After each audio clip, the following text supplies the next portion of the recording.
আসন্ন ত্রয়োদশ জাতীয় সংসদ নির্বাচনকে ঘিরে দেশের রাজনীতিতে আবারও ঘনীভূত হচ্ছে উত্তেজনা ও নানা সম্ভাবনার হিসেব। জুলাইয়ের গণ আন্দোলনের পর শেখ হাসিনার ক্ষমতা ছাড়ার ঘটনায় বাংলাদেশের রাজনৈতিক মানচিত্রে বড় পরিবর্তন এসেছে। আর সেই নতুন বাস্তবতায় আগামী ভোটকে কেন্দ্র করে দলগুলো নিচ্ছে নতুন কৌশল ও অবস্থান। ঠিক এমন প্রেক্ষাপটেই বিএনপি চেয়ারম্যান তারেক রহমান জানালেন এক ভিন্ন বার্তা।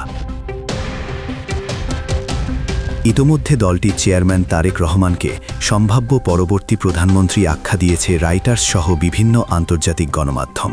আর এরই ধারাবাহিকতায় নির্বাচন ঘিরে তার সাক্ষাৎকার নিয়েছেন তারা। নির্বাচনের প্রাক প্রসঙ্গে বাংলাদেশ জাতীয়তাবাদী দলের চেয়ারম্যান তারেক রহমান বলেছেন, নির্বাচনের পর জামাত ইসলামীর সঙ্গে কোনো ঐক্য সরকার গঠন করবেন না এবং তার দল একক সরকার গঠনের জন্য যথেষ্ট আসনে জয়ী হবে বলেও তার আত্মবিশ্বাসী। তিনি এমনিই মন্তব্য করেন বার্তা সংস্থা রয়টার্সের সাথে সাক্ষাৎকারে।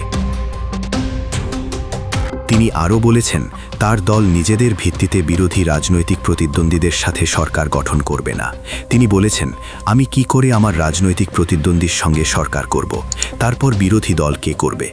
এই মন্তব্যে তিনি তাদের স্বতন্ত্র নির্বাচনী লক্ষ্য ও দৃষ্টিভঙ্গি স্পষ্ট করেছেন।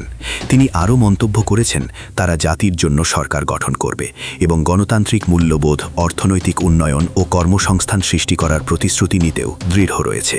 সাক্ষাৎকারের এক পর্যায়ে রয়টার্সের সাংবাদিক তারেক রহমানকে প্রশ্ন করেন, সরকার গঠন করতে পারলে তিনি শেখ হাসিনার সন্তানদের রাজনীতিতে ফেরার সুযোগ দেবেন কিনা।